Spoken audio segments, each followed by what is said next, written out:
So we are back in our I Gita today session. I for I for I for inquiry, because inquiry also starts with I, right? So Hare because Krishna Prabhuji. Hare Krishna. So we are having Jigyasa also in as a part of this session. So that's why we are calling it as I Gita today session. Okay, तो आज का सवाल है वैष्णवी माता जी द्वारा पूछा गया. I'll just quickly share the screen and then we'll begin. Before that, we'll have short prayers also. But first, let me share the screen. Okay. So we'll have short prayers and then we will begin with the session. Om Gyantimirandhasya Gyananjanashalaakaya Chakshurunmilitam Yena Tasmai Shri Gurave Namaha. Namo Om Vishnupadaya Krishna Preshtaya Bhutale Shrimate Bhaktivedanta Swamin Iti Namine Namaste Saraswate Deve Gauravani Pracharine Nirvishesha Shunyavadi Paschatya Deshatarine जय श्री कृष्ण चैतन्य प्रभु नित्यानंद श्री अद्वैत गदाधर श्रीवासादि गौर भक्तवृंद हरे कृष्णा कृष्णा कृष्णा हरे हरे हरे राम राम राम हरे हरे.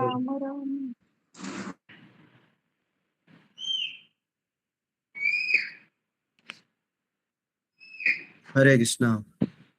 तो सवाल है वैष्णवी माता जी का.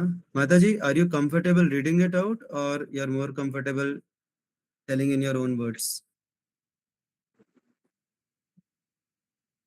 Yes, Prabhuji, I'll read it out. Am I audible? Yes. Yes. Sometimes family members do fault finding in even little things. According to them, faults मतलब जो हम अलग करते हैं ना, like chanting, सेवा, मतलब everything bhakti related.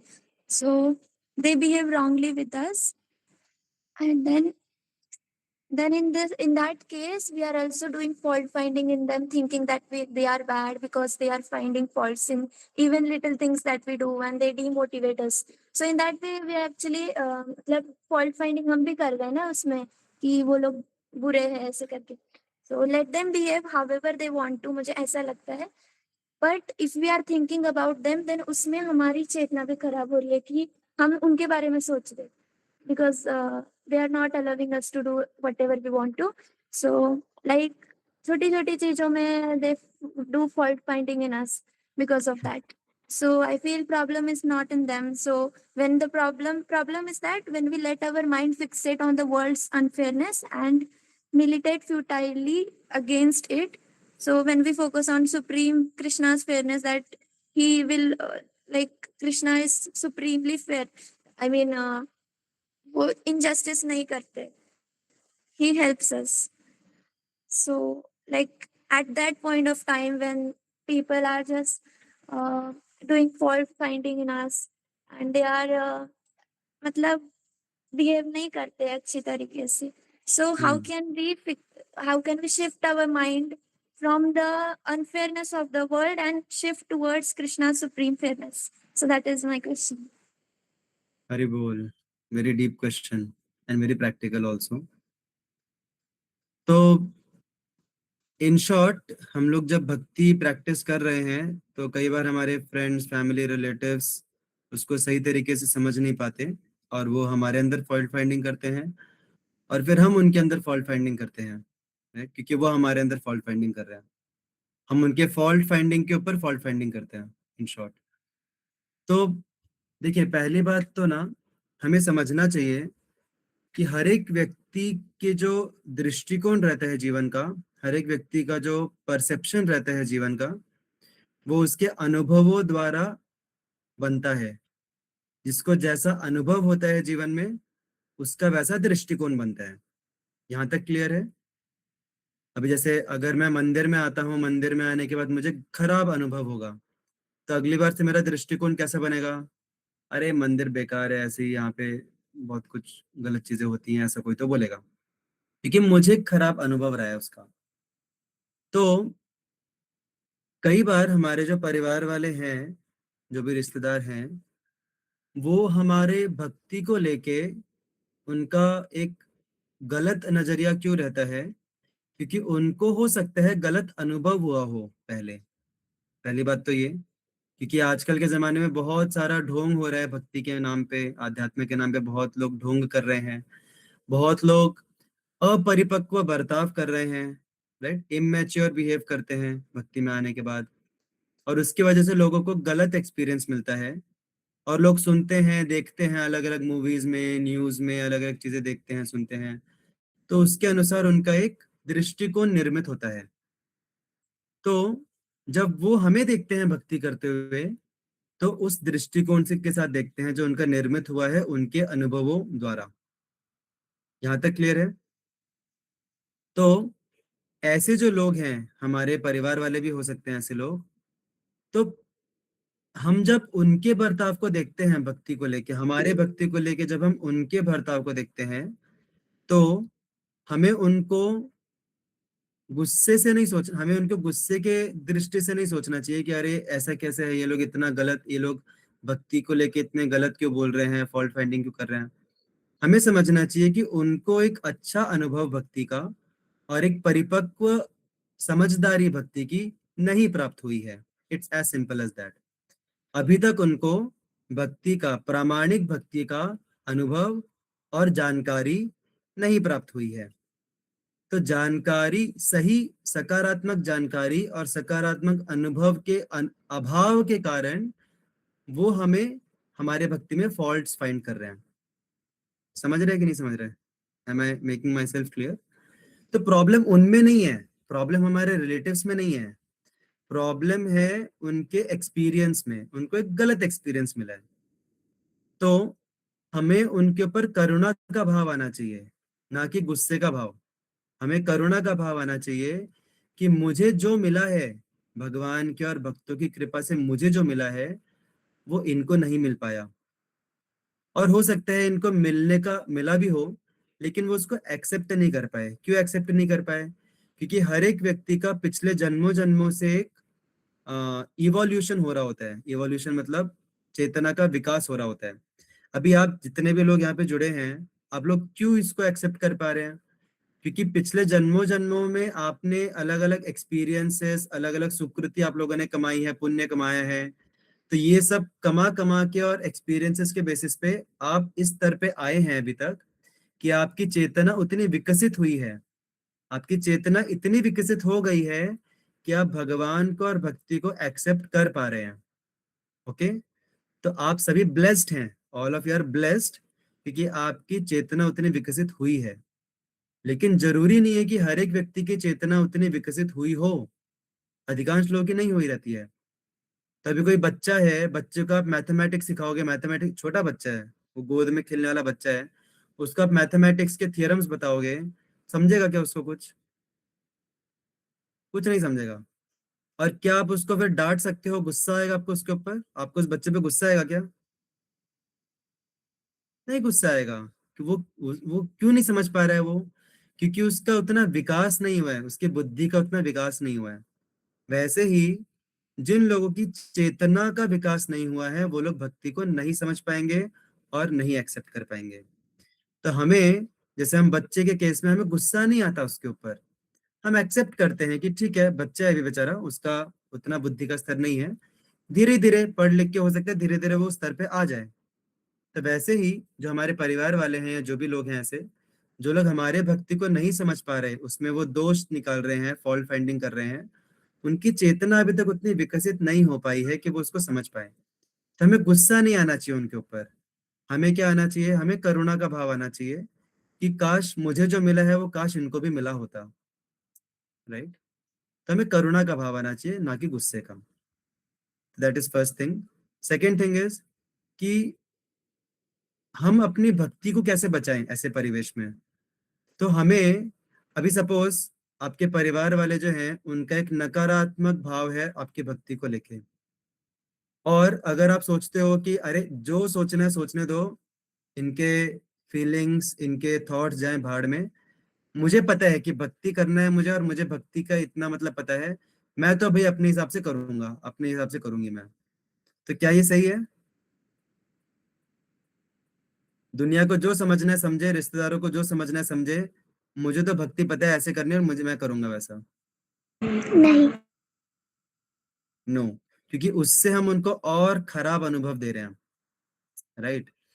हो सकता है कि वो आगे जाके भक्ति में आ पाते, लेकिन हमारे अपरिपक्व बर्ताव से उनकी और ज्यादा अधोगति होगी भक्ति में। पहली बात तो ये।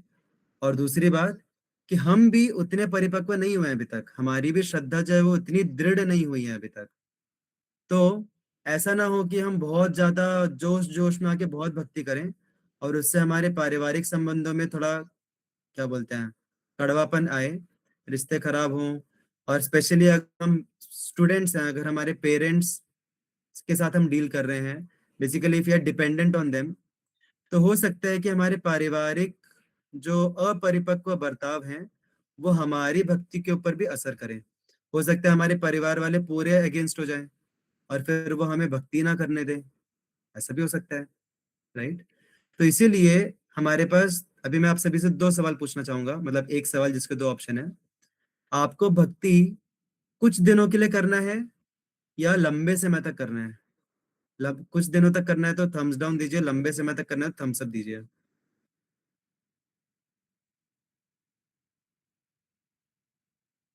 What about others? राइट, लंबे समय तक करना है। तो अगर आपको भक्ति कुछ दिनों के लिए करना है, कुछ महीनों के लिए करना है, तो आप बिंदास जोश जोश में जैसा भक्ति करने की इच्छा वैसा कीजिए। हेल्थ का केयर लेने की जरूरत नहीं है, संबंधों का केयर लेने की जरूरत नहीं है, अपने जॉब का केयर लेने की जरूरत नहीं है, जिम्मेदारियों का केयर लेने की जरूरत नहीं है, वो उस केस में। लेकिन अगर आपको लंबे समय तक भक्ति करनी है तो ये सारी चीजों को साथ में लेके चलना पड़ेगा, तब जाके हम लंबे समय तक भक्ति कर पाएंगे।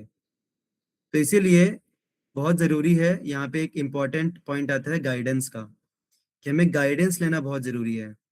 जैसे आप में से कुछ हैं, मैं नाम लूंगा तो आपको शायद यू विल फील एम्बेरस्ड, कि they are very nice example. उन लोगों की इच्छा थी बहुत तीव्र भक्ति करने की, लेकिन उन्होंने गाइडेंस लिया कि प्रभु जी, माता जी, जो भी हैं, कि मुझे इतना इच्छा हो रहा है, लेकिन क्या ये मेरे ओवरऑल जो एस्पेक्ट्स हैं लाइफ के, क्या उनको अफेक्ट करेगा क्या? अगर करेगा तो मैं कैसे सब चीजों को बैलेंस करके कैसे भक्ति कर पाऊँ? हैं आप में से कुछ लोग हैं, I will not take the names. तो हमें भी गाइडेंस में रह के भक्ति करना चाहिए। गाइडेंस में रह के भक्ति करेंगे तो हम लंबे समय तक टिक पाएंगे भक्ति में। हमें गाइडेंस लेना चाहिए कि ये भक्ति का स्तर है जो एक्सपेक्टेड है या जो मुझे लगता है, और मेरे परिवार की ऐसी सिचुएशन है, तो मैं कैसे एक समन्वय ला पाऊँ, प्रैक्टिकल लेवल पे मैं कैसे साथ में लेके चल पाऊँ। मेरी इच्छा हो रही है कि मैं हर दिन 64 माला चैंटिंग करूँ, राइट। होती है किसी की इच्छा हर दिन 64 माला चैंटिंग करूँ मैं? ठीक है, 64 नहीं, 16 माला करने की इच्छा होती है, क्योंकि मैंने सुना 16 माला करना चाहिए सभी को। तो इट्स ऑलवेज बेस्ट कि हम थोड़ा गाइडेंस लें कि क्या 16 माला मुझे करना चाहिए या नहीं करना चाहिए। मुझे कंठी माला पहनने की इच्छा हो रही है, तुलसी माला, क्या मुझे पहनना चाहिए या नहीं पहनना चाहिए, राइट। तो ऐसे अलग अलग सवाल जो हैं, हमें थोड़ा सा गाइडेंस लेके करेंगे ना, तो हम बैलेंस कर पाएंगे सारी चीजों को, और बैलेंस करके हम लंबे समय तक भक्ति को कर पाएंगे, सब कुछ साथ में लेके। तो guidance is most important in this aspect, practical level का गाइडेंस।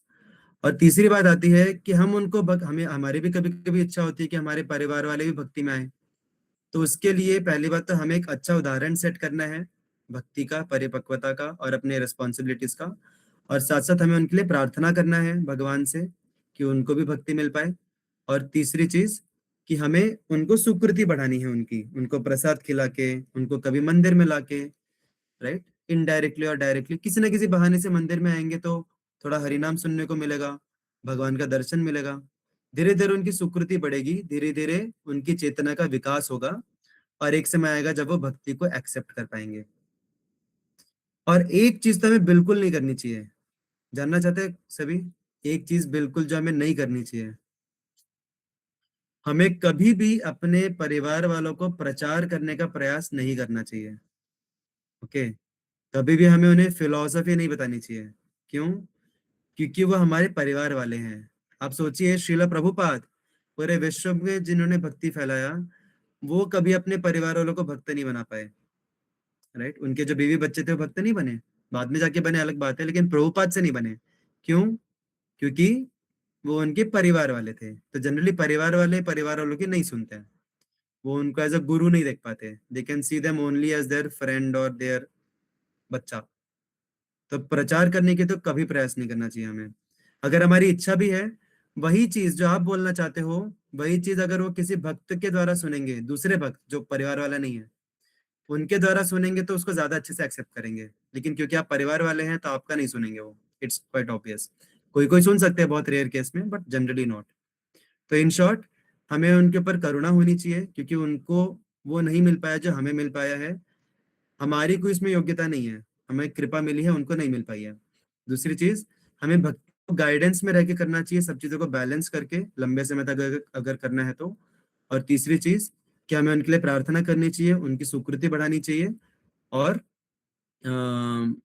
हमें दूसरे भक्तों द्वारा उनको वो मैसेज कन्वे करना चाहिए भक्ति का। Is is the answer clear और नॉट? यस माता। टाइम फॉल्ट फाइंडिंग करते हैं ना कि वो स्टॉप कैसे करें, माइंड को डाइवर्ट कैसे करें इनटू कृष्णा सब। नहीं, कृष्णा को, माइंड को कृष्णा को डाइवर्ट करने के लिए आप भक्ति कीजिए, लेकिन उनके प्रति जो पर्सपेक्टिव है पहले उसको चेंज कीजिए आप। Okay okay. We have to change our perspective towards them. उसको आप अवॉइड ही नहीं कर सकते पूरी तरीके से, क्योंकि आप आपके फैमिली मेंबर है वो। They are not some other people, family member है। तो आपको उनको देखने का नजरिया बदलना पड़ेगा। वही मैं बोल रहा हूँ, नजरिया बदलने का मतलब क्या है? उनको एज अ दोषी मत देखिए कि अरे ये तो राक्षस है, इनको समझ नहीं रहा मैं भक्ति कर रही हूँ, भक्ति के बीच में आ रहे राक्षस हैं। हम बोलते नहीं है, लेकिन हमारे मन में वैसे विचार आते हैं। आते कि नहीं आते हैं? राइट, आते हैं। तो वो नजरिया बदलने की जरूरत है। वही मैं जब से शुरू से बता रहा हूँ, हमें उनको जब देख रहे हैं, उनके बारे में सोच रहे हैं, तो हमें उनको इस भाव से देखना चाहिए कि बेचारे, बेचारे उनको भक्ति नहीं मिल पाई, जो मुझे मिली है वो उनको नहीं मिल पाई। वो बेचारे हैं, वो दोषी नहीं है। Is this clear? Yes yes. वो नजरिया बदलने की जरूरत है। और फिर जब हम उनको उस दृष्टि से देखेंगे, बेचारे वाली दृष्टि से, तो हम ऐसा एक्ट करेंगे जिससे कि उनको भी भक्ति मिल पाए धीरे धीरे। So you have to change our view, क्या बोलते हैं उसको, our perception about them. Perception में ही हमारे प्रॉब्लम है, इसके से फॉल्ट फाइंडिंग आ रहा है।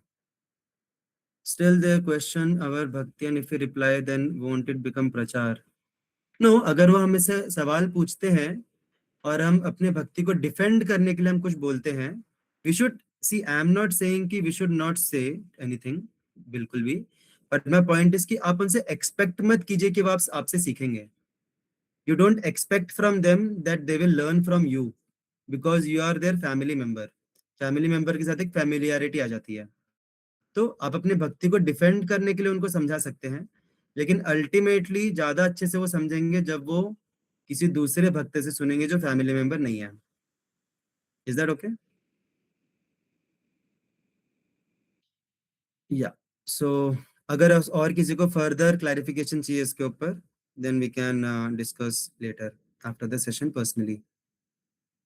हरे Krishna. So will quickly go to our shloka now. I took little more time on this question, क्योंकि हमारे श्लोका ऑलरेडी 3 दिन से चल ही रहा है, तो आज वैसे भी उसका थर्ड पार्ट है। So will anyways get done with the shloka. I'll quickly share my screen and then we'll begin.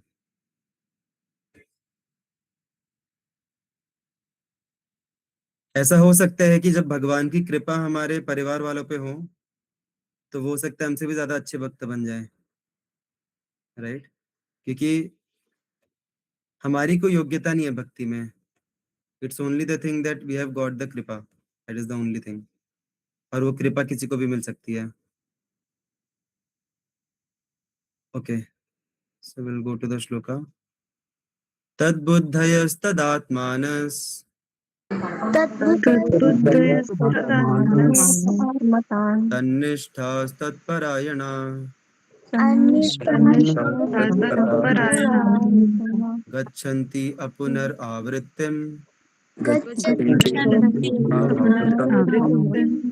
ज्ञान निर्धूत कल्मषा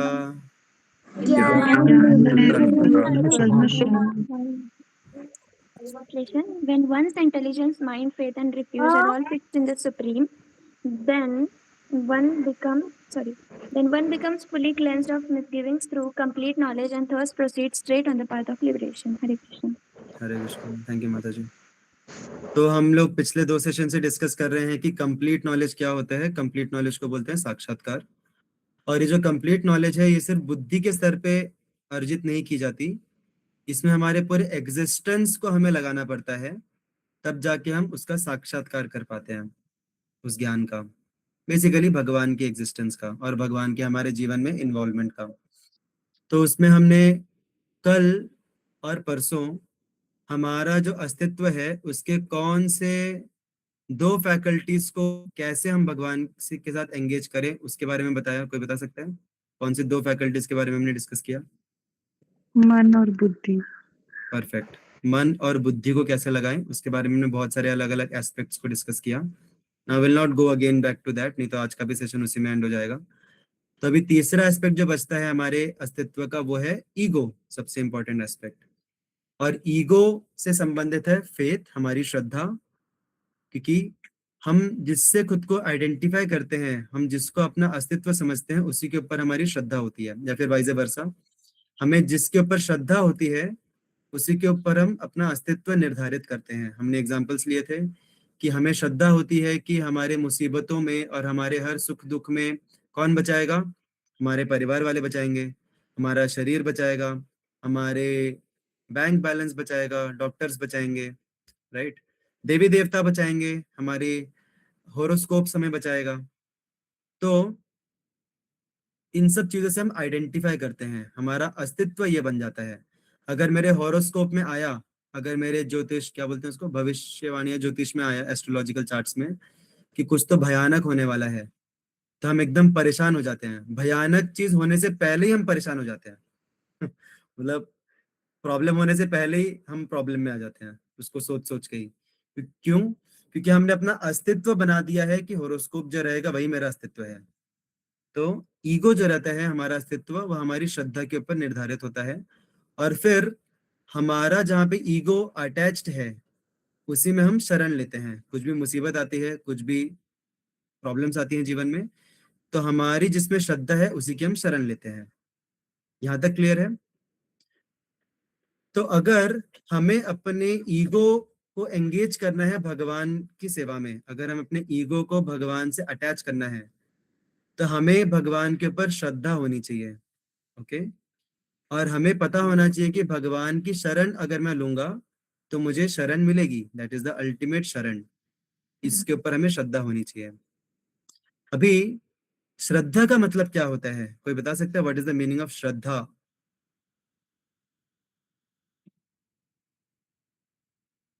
यस, श्रद्धा का अर्थ कोई बता सकते हैं? विश्वास। Very good, that is one of shraddha. हमारे शास्त्र बताते हैं श्रद्धा का परिभाषा। हमारे शास्त्र में हर एक चीज का बहुत क्लियर परिभाषा है, कोई भी चीज ऐसे हौच पौच नहीं है, everything is very clearly defined. तो श्रद्धा का परिभाषा हमारे शास्त्र में दिया है, श्रद्धा शब्द विश्वास सुदृढ़ निश्चय कृष्ण कर्म कैले सर्व कर्म कृत है। मीन्स भगवान में श्रद्धा का अर्थ क्या होता है? ये सुदृढ़ निश्चय, जैसे आप लोगों ने बोला निश्चय होना, क्या बोला आप लोगों ने? निश्चय बोला ना? या सुदृढ़ विश्वास। विश्वास, या विश्वास होना, विश्वास मतलब निश्चय होना, कि दृढ़ दृढ़ विश्वास, दृढ़ निश्चय।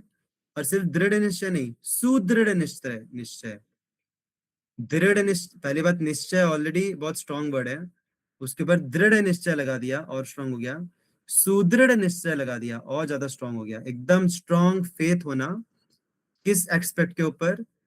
कृष्ण कर्म कैले सर्व कर्म कृत है, कि अगर मैं कृष्ण के लिए कर्म कर रहा हूं या कर रही हूं, अगर मैं भक्ति कर रहा हूं कर रही हूं, तो भक्ति करने से मेरे सारे कर्म हो जा रहे हैं।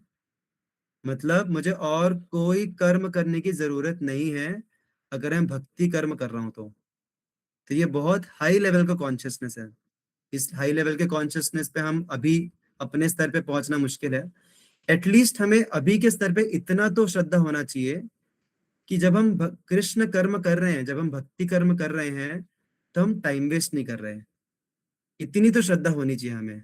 इतनी श्रद्धा है किसी को कि हम लोग आधा घंटा या जो भी 1 घंटा वटेवर हम लोग टाइम निकाल रहे हैं कृष्ण कर्म में, सेशंस वगैरह अटेंड करने में, it is not a time waste और it is not a time pass. ये हम बहुत इंपॉर्टेंट एक्टिविटी कर रहे हैं अपने जीवन की। एक्चुअल श्रद्धा मतलब कि दिन भर अगर मैं भक्ति करूं, दिन रात भक्ति करूं, तो Krishna will take care of all other things. Krishna मेरे हर चीज का केयर ले लेंगे। उसको बोलते हैं विश्वास। दैट इज एक्चुअल श्रद्धा। लेकिन अभी हम साधक हैं, वी आर प्रोग्रेसिंग।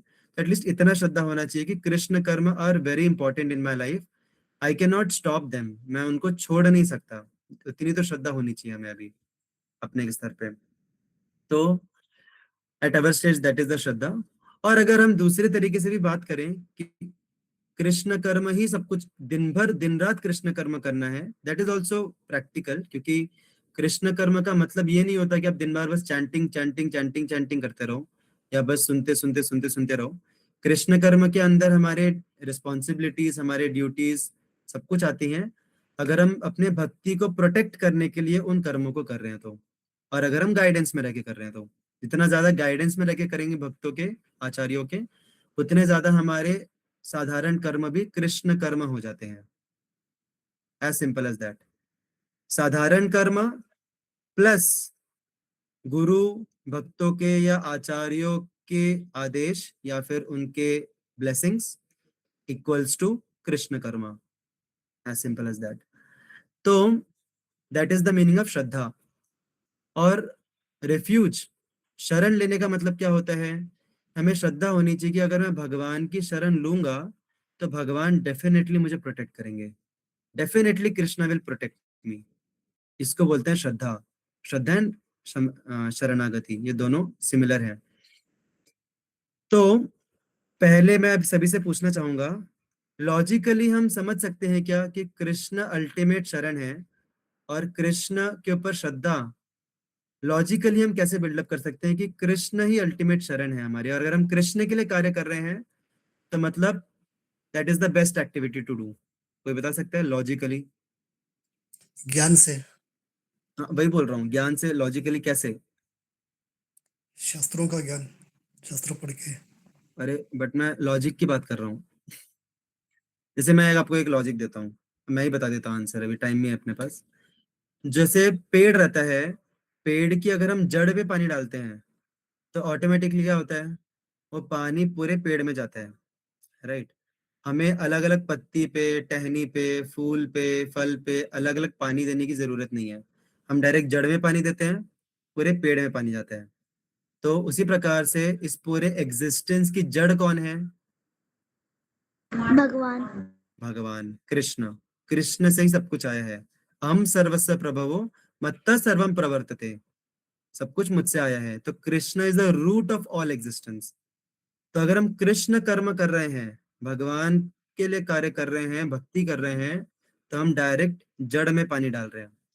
जड़ में पानी डालना मतलब पूरे एग्जिस्टेंस को पानी जा रहा है। ओके।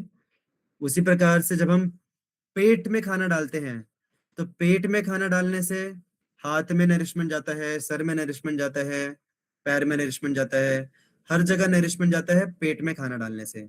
तो Krishna is like the stomach, Krishna is like the pet of the entire existence. अगर हम कृष्ण को प्रसन्न करेंगे, भगवान के लिए सेवा करेंगे, भक्ति करेंगे, तो everything is done in that, क्योंकि everything is inside Krishna. Krishna is inside everything and everything is inside Krishna.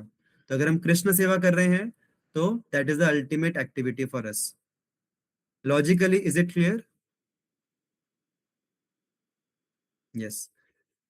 O, some are giving thumbs down. कोई है लॉजिकली जिसको क्लियर नहीं है?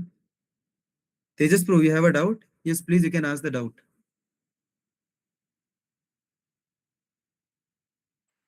तो भाई हम्म। हाँ, ज्ञान, हरे कृष्णा। आवाज आ रही है? हाँ, अभी आ रही है। आई वाज सेइंग कि ये तो बस एक एनालॉजी हो गई ना, correct. So how to understand it logically? Analogy नहीं है, ये सच्चाई है। कृष्ण अल्टीमेटली हर चीज के जड़ है ना, he is the source of everything ना। उस पे हम आएंगे। देखो, लॉजिकली का मतलब ये नहीं हो गया कि हम उसको डे टू डे लाइफ में एक्सपीरियंस कर पा रहे हैं। See there is a difference between experiencing it practically और उसे लॉजिकली। एटलीस्ट बुद्धि के स्तर पे हम समझ सकते हैं क्या कि कृष्ण जो है, अभी हम, this is not the end of the whole discussion, अभी और आगे डिस्कशन बाकी है। लॉजिकली हमने इतना समझा है कि कृष्ण जो है वो सब चीजों के सोर्स हैं, इतना पता है सभी को। Krishna is the source of everything. और जिस प्रकार से हम सोर्स में अगर नरिशमेंट देते हैं तो पूरी चीज में हर जगह नरिशमेंट जाता है। तो लॉजिकली अगर हम कृष्ण को नरिशमेंट देंगे, मतलब अपने भक्ति को नरिशमेंट देंगे कृष्ण की, तो ऑटोमेटिकली लॉजिकली हर जगह पहुंचना चाहिए, हमारी जो सेवा है हर जगह पहुंचनी चाहिए। अभी उसको समझे कैसे वो हम आगे के डिस्कशन में देखेंगे, दैट इज स्टिल रिमेनिंग।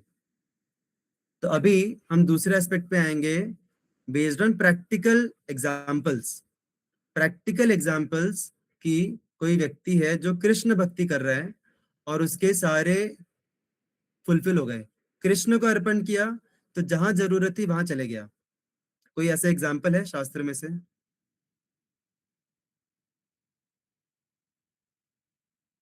या फिर इवन मॉडर्न वर्ल्ड में से भी? तुकाराम महाराज कैसे?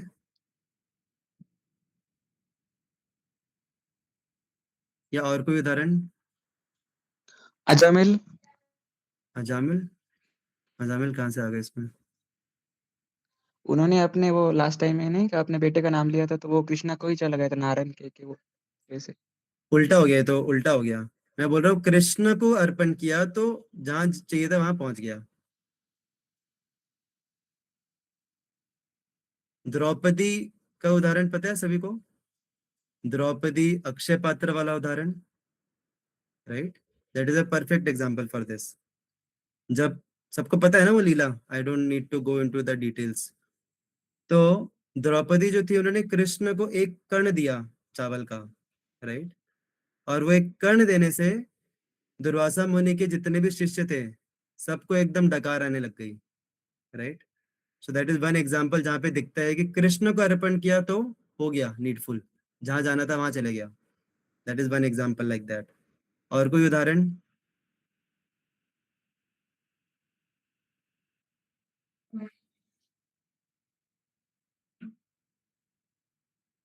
कृष्ण की शरण ली तो अल्टीमेट उनको शरण मिली, इसका कोई उदाहरण है? जो शरण उनको कहीं से नहीं मिल पाई वो कृष्ण से मिली।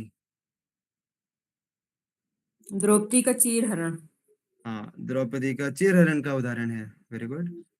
उसी प्रकार से प्रहलाद महाराज का उदाहरण है। प्रहलाद महाराज हर जगह कृष्ण को देख रहे थे, इवन उनको बचाने के लिए खंबे में से भगवान निकल कर आए, right? Sudama, very good example. Sudama ने कृष्ण को थोड़ा सा चिप्ड राइस दिया और कृष्ण और खाने वाले थे, लेकिन जो रुक्मिणी देवी है उन्होंने उनको कंट्रोल किया। क्यों? क्योंकि कृष्ण को खिला रहे हैं मतलब पूरे एग्जिस्टेंस को वो प्रसन्न कर रहे हैं उनको। ऑलरेडी अच्छा, आप लोगों को सबको पता होगा कि कृष्ण ने रेसिप्रोकेट किया, उनका घर पूरा महल बन गया बड़ा। तो जो रुक्मिणी देवी है उन्होंने उनका हाथ क्यों रोका कि अगर और खाएंगे कृष्ण और एक मॉर्सल दे दिया तो कहीं मेरे को भी उनकी दासी ना बनना पड़े, क्या मेरे को भी सुदामा की दासी ना बनना पड़े, इसलिए उन्होंने उनका हाथ रोक दिया। तो दीज आर सम एग्जाम्पल्स, ऐसे बहुत सारे एग्जाम्पल्स हैं बट हमारा टाइम ऑलरेडी अप हो गया है। तो ऐसे बहुत सारे एग्जाम्पल्स हैं जिनके आधार पे हम समझ सकते हैं कि अगर हमने कृष्ण को प्रसन्न किया, इंक्लूड्स एवरीथिंग। और अगर हम कृष्ण की शरण लेते हैं तो कृष्ण कहीं से भी कभी भी हमें बचा सकते हैं, beyond all impediments and beyond all limitations Krishna can protect us. Draupadi का उदाहरण है और गजेंद्र का उदाहरण है। कोई भी देवी देवता उनको बचा नहीं पाए लेकिन भगवान ने उनको बचाया अल्टीमेटली। तो ऐसे बहुत सारे उदाहरण है।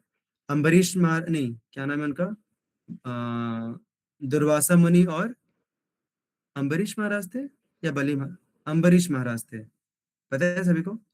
अम्बरीश महाराज जो थे उनके ऊपर दुर्वासा मुनि ने एक राक्षस छोड़ा, लेकिन अम्बरीश महाराज ने सिर्फ कृष्ण का स्मरण किया और भगवान का सुदर्शन चक्र आया और उसने उनको बचाया। जैसे शास्त्र में बहुत सारे उदाहरण आते हैं। शिवाजी महाराज का सुबह कोई दूसरे कॉन्टेक्स्ट में उदाहरण दिया गया था कि शिवाजी महाराज सिर्फ कृष्ण कथा सुन रहे थे तुकाराम महाराज से, और उनके देश पे जब आक्रमण हुआ तो भगवान ने अरेंज किया कि एवरीथिंग क्या बोलते हैं, ही डिड द नीडफुल, भगवान डिड द नीडफुल। तो ये होता है, it's a reality. But problem कहाँ पर है? प्रॉब्लम हमारी श्रद्धा में है। प्रॉब्लम देखिए, अगर हमें हमारी श्रद्धा को बिल्डअप करना है तो पहले हमें लॉजिकली समझना चाहिए कि ultimately everything is in Krishna. Even Krishna का जो मुंह खोलते हैं, जब वो यशोदा मैया जब उनसे मुंह खुलवाती है मिट्टी ढूंढने के लिए, तो उनके अंदर पूरा एग्जिस्टेंस मिलता है, राइट?